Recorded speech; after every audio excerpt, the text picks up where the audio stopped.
जय श्री केदार, हर हर महादेव। बहुत दिनों बाद आपका स्वागत है फिर से मेरे ब्लॉग में। आज का ब्लॉग नहीं है, वैसे इन्फॉर्मेशन वाली वीडियो है। तो आज है 2 अप्रैल 2026 और इसी महीने 22 अप्रैल को बाबा केदारनाथ के कपाट खोल दिए जाएंगे। और बड़ा अच्छा लगता है भाई जब बाबा केदारनाथ के कपाट खुलने की डेट नज़दीक आती है, क्योंकि हम घर में रहते हैं 5-6 महीने और ये दिन हमें बहुत बड़े लगते हैं। लेकिन जब हम ऊपर धाम चले जाते हैं तो हमें पता नहीं चलता 5-6 महीने कब गुजरे। तो मैं तो बड़ा खुश रहता हूँ जब बाबा की कपाट खुलने की डेट आती है। बाकी भाई आप लोगों का भी स्वागत है और आज की वीडियो में हम बहुत सारी चीज़ें जानेंगे कि यात्रा कैसे करें, क्या क्या दिक्कतें आपको आ सकती है। और आपने वैसे देख लिया होगा थंबनेल, तो इसमें जो भी लिखा है सारी चीज़ें आपको देखने को मिलेगी, आज की वीडियो में सुनने को मिलेगी, इसलिए अंत तक बने रहिए। और बहुत लोग नए लोग भी जुड़ने वाले हैं, न्यू लोग भी जुड़ने वाले हैं, तो आपका भी स्वागत है। और आपको अपना परिचय दे दूं, मेरा नाम है अनुराग और मैं हूं इस प्यारे से गांव गुडगू में। और मेरा काम है कैंपिंग का, केदारनाथ धाम में होटल्स, 4 धाम यात्रा पैकेज। लेकिन मैं ब्लॉग भी बनाता हूं, लेकिन आजकल यात्रा के चलते ब्लॉग तो नहीं बना पा रहा हूं।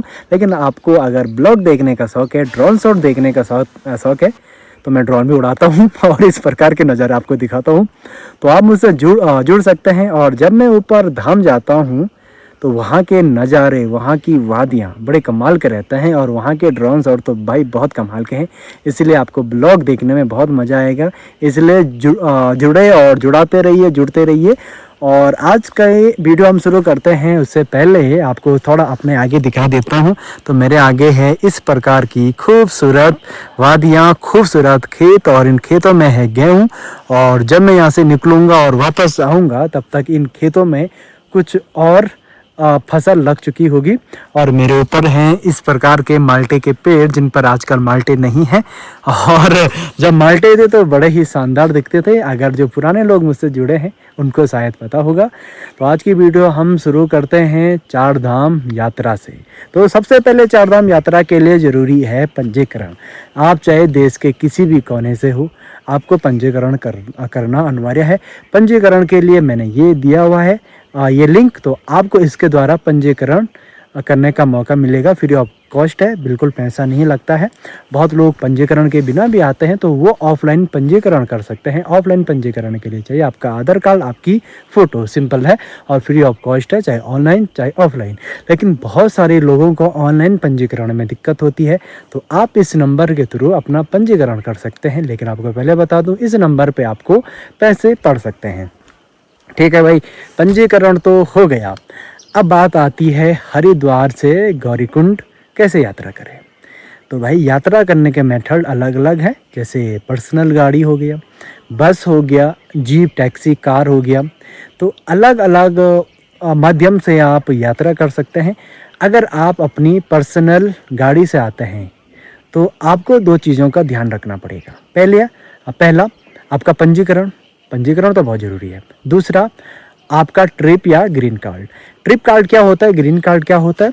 येलो प्लेट नंबर जिनकी होती है तो उनके लिए ग्रीन कार्ड ज़रूरी है। लेकिन अगर आप पर्सनल अपनी गाड़ी ला रहे हैं वाइट नंबर प्लेट, तो इसके लिए ट्रिप कार्ड बनना ज़रूरी है। ट्रिप कार्ड का भी लिंक मैंने दिया है, यही लिंक। तो आपको इस पर क्लिक करके अपना ट्रिप कार्ड अथवा ग्रीन कार्ड बनाना है। 50 रुपये में ये बनता है, लेकिन पूरा नहीं बनता है। अभी जब ये PDF आपको मिलेगा तो ऑफलाइन आपको सबमिट करना पड़ेगा हरिद्वार में। वहाँ पर मुझे ऑफिस अभी एग्जैक्ट पता नहीं है, क्योंकि मैं अभी गया नहीं हूँ। इस बार का कहाँ है पता नहीं है, लेकिन पुलिस आपको जहाँ पर भी रोकेगी वो आपको एड्रेस बता देगी। तो टेंशन की कोई बात नहीं है, बस यहाँ पर फीस कटवाइए और ये PDF अपने पास रखिए। तो भाई ग्रीन कार्ड बन गया, ट्रिप कार्ड बन गया। लेकिन ये उनके लिए है जिनकी अपनी पर्सनल गाड़ी हो। जिनकी अपनी पर्सनल गाड़ी नहीं है, ट्रेन के माध्यम से अगर आप आना चाहते हैं तो आपके लिए बस सही है, टैक्सी सही है, या फिर जीप वगैरह सही है। और कहाँ से आपको मिलेगी? ऋषिकेश या हरिद्वार में अगर आप आते हैं तो आपको ये तीनों साधन इजीली मिल जाएंगे। मैं आपको बहुत बार बोल चुका हूँ कि जब आप यात्रा करना शुरू करते हैं तो आपके रास्ते अपने आप क्लियर होते जाते हैं। बस मन में विश्वास रखिए। और आजकल तो गूगल है, चैट GPT है, तो इतने डरने वाली बात नहीं है। जब आप हरिद्वार पहुँचेंगे तो आपको जगह जगह पर बस वाले या फिर टैक्सी वाले चिल्लाते हुए दिखेंगे, सोनप्रयाग सोनप्रयाग सोनप्रयाग। तो आपको बस उसी बस में बैठ जाना है। और उत्तराखंड में अभी उतना क्राइम नहीं है, तो आपको टेंशन लेने वाली कोई बात नहीं है। लेकिन अब दिक्कत यह है कि आपके लिए बेस्ट क्या है। देखिए, अगर आप ज़्यादा लोग हैं, यानी कि 7-8 लोग हैं, तो मुझे लगता है कि आपको टैक्सी बुक करनी चाहिए, ताकि आप अपने हिसाब से गाड़ी वगैरह रोक सके। 7-8 हज़ार में आपकी टैक्सी बुक हो जाएगी हरिद्वार टू सोनप्रयाग तक। और अगर आप सिंपल एक हैं या 2 हैं, तो आपको बस बुक करनी चाहिए हरिद्वार टू सोनप्रयाग तक। और चाहे आप अपनी पर्सनल गाड़ी में आए या फिर शेयरिंग टैक्सी में आए, चाहे बस में, आपको हरिद्वार से सोनप्रयाग तक ही मतलब आना पड़ेगा। और वहाँ पर आपकी गाड़ी पार्क होगी, उससे आगे आपको आना पड़ेगा शटल सेवा वाहन में, जिसका किराया है 50 रुपये। तो बहुत ईजी है। बस में आओगे तो 650 रुपये टैक्सी, या फिर जी में आओगे तो 1000 रुपये पर पर्सन आपको चार्ज लगेगा। तो आप आ गए हैं सोनप्रयाग में। सोनप्रयाग में आते ही आपको होगी टेंशन रूम वगैरह की। तो रूम आपको इजीली 3000 में बढ़िया रूम मिल जाएगा, जिसमें आप 3 से 4 लोग सो सकते हैं। कोई टेंशन नहीं, खाने पीने की चीज़ें भी उतनी महंगी नहीं है। लेकिन मैं सबको सलाह दूंगा कि आप अपने स्टेट की कुछ ना कुछ चीज़ें मतलब अपने साथ रखिए, क्योंकि आपको क्या पता यहाँ का खाना उतना अच्छा ना लगे। आप पहुँच गए हैं सोनप्रयाग में, वहाँ पर आपका जो पंजीकरण है, जो आपने बनाया है, वो वहाँ पर आपका चेक होगा। फिर आपको आगे जाने दिया जाएगा। आगे जाते जाते आपको लंबी भीड़ दिखेगी, क्योंकि खाली नहीं रहता है मार्ग।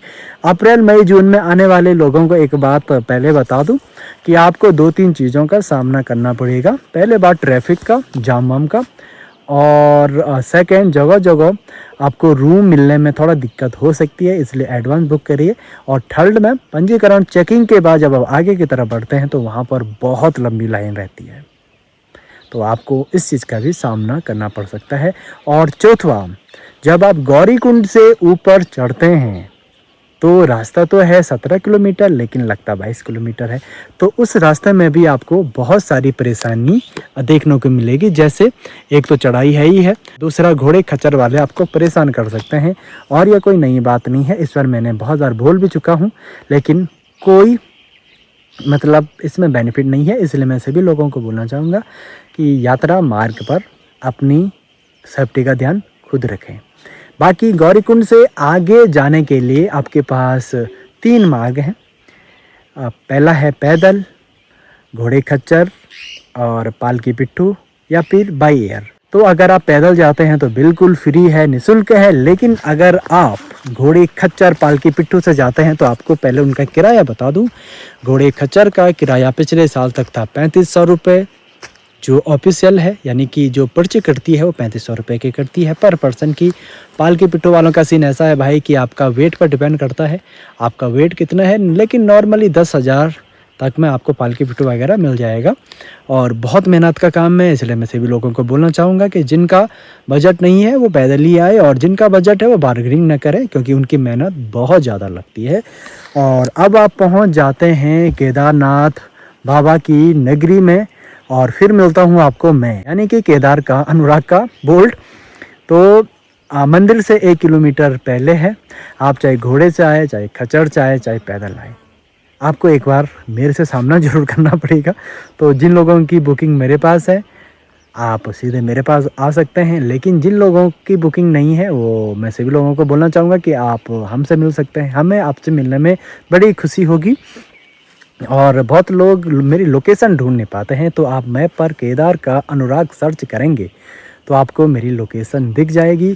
और अब बहुत सारे लोग मेरे पास कैंप बुक करना चाहते हैं। तो आपको पहले बता दूं कि मंदिर से 1 किलोमीटर पहले है, 20 मीटर की दूरी पर बाथरूम है, 50 मीटर की दूरी पर वॉशरूम है। बाथरूम अलग है जहां पर आप नहाएंगे, वॉशरूम जहां पर आप फ्रेश वगैरह होंगे। और वॉशरूम के 2 टाइप है, एक है प्राइवेट है, एक है पब्लिक है। प्राइवेट में आपको वेस्टर्न एंड इंडियन टॉयलेट दोनों मिल जाएंगे, और लेडीज़ जेंट्स का अलग है, बिल्कुल नीट एंड क्लीन है। पब्लिक टॉयलेट भी बिल्कुल नीट एंड क्लीन है, इसकी कोई टेंशन नहीं है।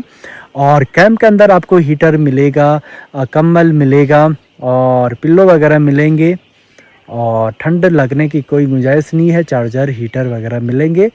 तो पिल्लो अभी फिक्स नहीं है भाई, पिल्लो मैंने ऑर्डर किया है और अगर गाड़ी वाले ने पिक कर मतलब वो कर लिया तो पिलो मिलेंगे, वैसे मैंने ऑर्डर कर रखे हैं।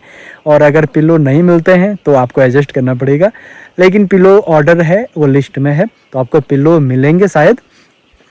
तो भाई कैंप की डिटेल तो ये है। और अगर आपको कैंप की वीडियो देखनी है तो मैंने इंस्टाग्राम पर एक पिन रील की हुई है, आप वो जाकर ज़रूर देखें, आपको आइडिया आ जाएगा कि कैंप कैसे हैं। और जो पुराने लोग मुझसे जुड़े हैं और मेरे कैंप में रह चुके हैं वो कमेंट में ज़रूर आकर अपनी भागीदारी निभाएं। फिर अब जाते हैं मेरे कैंप से मंदिर की तरफ। बहुत सारे लोग मंदिर के अगल बगल रूम चाहते हैं, तो अप्रैल में तो भाई रूम मिलेंगे नहीं, क्योंकि अप्रैल में 2-3 चीज़ें हैं जिनकी वजह से रूम नहीं मिलेंगे। पहली बात तो अप्रैल में रूम सेट नहीं हो पाते हैं, बहुत रूम में कलर लगना बाकी होता है, पानी वगैरह फिट करना बाकी होता है, बिजली वगैरह फिट करना बाकी होता है। बहुत सारे लोगों की एडवांस बुकिंग हो चुकी होती है, बहुत सारे लोग ऑनलाइन बुक नहीं करते हैं, क्योंकि अप्रैल में पब्लिक ज़्यादा रहती है, भीड़ भाड़ ज़्यादा रहती है और वो प्रॉफिट का टाइम है। तो अप्रैल में तो ऑनलाइन बुकिंग होगी नहीं, और मई जून में ऑनलाइन बुकिंग हो सकती है। इसलिए जो यहाँ पर लिंक है या फिर मैंने दिखाया है, आप उस पर देखकर वीडियो देख सकते हैं कि वीडियो कैसी है, मतलब रूम कैसे है, और आप इस नंबर पे संपर्क करके अपना रूम वगैरह बुक कर सकते हैं। अब भाई आपने रूम बुक कर लिया, कैंप भी बुक कर लिया, पंजीकरण कर लिया, सब कुछ हो गया। अब आते हैं दर्शन पे। केदारनाथ दर्शन है तो बहुत लोगों के मन में शंका है कि हम जल्दी दर्शन कैसे करें। तो जल्दी दर्शन करने के कोई ऑप्शन नहीं है, क्योंकि केदारनाथ में पब्लिक बहुत ज़्यादा है।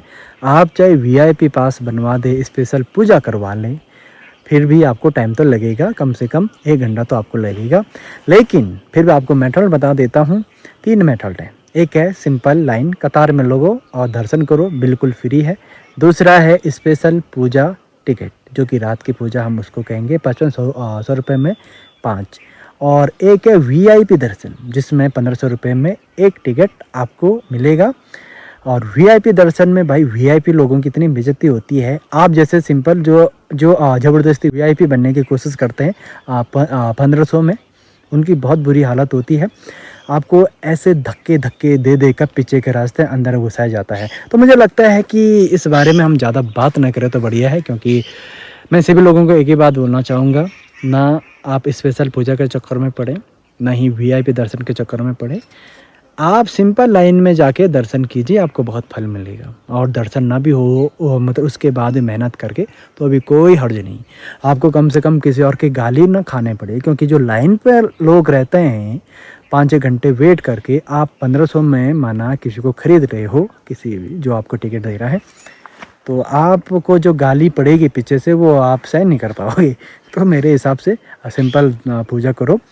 पूजा करने के बाद या फिर दर्शन करने के बाद आपको जाना है भैरवनाथ मंदिर, बहुत ज़रूरी है, भुकुंड भैरव जी। तो भुकुंड भैरव के दर्शन करने के बाद आपको थोड़ा शांति चाहिए, तो आप वहाँ पर बैठिए, फ़ोन वोन को दूर रखिए, थोड़ा मेडिटेशन करिए, ध्यान लगाइए, और केदारनाथ की इस खूबसूरत वादियों को थोड़ा देखिए, निहारिए और प्यार करिए। और उसके बाद आप वापस कैंप में आके अपना सामान या फिर होटल थे वैसे चेकआउट 11 बजे होता है, तो सामान लेकर सीधे आप नीचे की तरफ रवाना हो जाइए। और नीचे जाने में आपका वक्त लगेगा मैक्सिमम 5 घंटे, और फिर आप चाहे तो वापस जा सकते हैं। तो यह तो हो गई जी आपकी केदारनाथ धाम यात्रा। अब इसमें मुख्य चीज़ क्या है, मैं आपको क्या क्या इसमें दे सकता हूँ, आपकी क्या क्या मदद कर सकता हूँ। अगर आपको 4 धाम यात्रा पैकेज चाहिए तो भी आप मुझसे संपर्क कर सकते हैं। और पैकेज हम आपके बजट में बनाते हैं, यानी कि फ़िक्स प्राइस नहीं रहता पैकेज का। आपको अगर कम बजट वाला पैकेज चाहिए तो आपको वो भी मिल जाएगा। बस आपको इस नंबर पर मैसेज करके अपनी डिटेल देनी है, कितने लोग हैं, कब आने वाले हैं, आपको कैसे रूम चाहिए, कितने रूम चाहिए, कौन सी गाड़ी चाहिए और कितनी गाड़ी चाहिए, और आपको आपका पैकेज बनके मिल जाएगा। और सोनप्रयाग, गौरीकुंड और केदारनाथ में कैंप, होटल्स वगैरह सब मिल जाएंगे। और अगर आपको यात्रा के दौरान सिर्फ गाड़ी भी चाहिए होती है पंच केदार, पंच बद्री, पंच प्रयाग के लिए, तो भी आपको गाड़ी वगैरह मिल जाएगी। तो उम्मीद है कि आपके प्रश्नों का उत्तर मिल गया हो। फिर भी छोटी मोटी चीज़ें अगर छूट गई हो तो ज़रूर कमेंट कीजिएगा और अपना प्रश्न पूछिएगा। मैं हर ब्लॉग में आपके प्रश्न का उत्तर देने की कोशिश करूँगा। और किसी भी चीज़ की जानकारी के लिए इस नंबर पे ज़रूर मैसेज करें, कॉल ना करें भाई, कॉल से परेशान हो जाता है बंदा।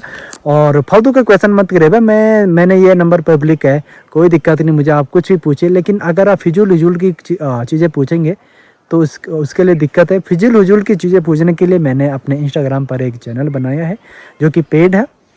अगर आप चाहें तो उसमें अपने सवाल डाल सकते हैं, उसमें मैं अपने पर्सनल क्वेश्चन भी दूंगा, उत्तर भी दूंगा और यात्रा की उत्तर भी दूंगा, ठीक है। बाकी वीडियो में बने रहिए और आगे इसी प्रकार की वीडियो देखने के लिए सब्सक्राइब ज़रूर करें।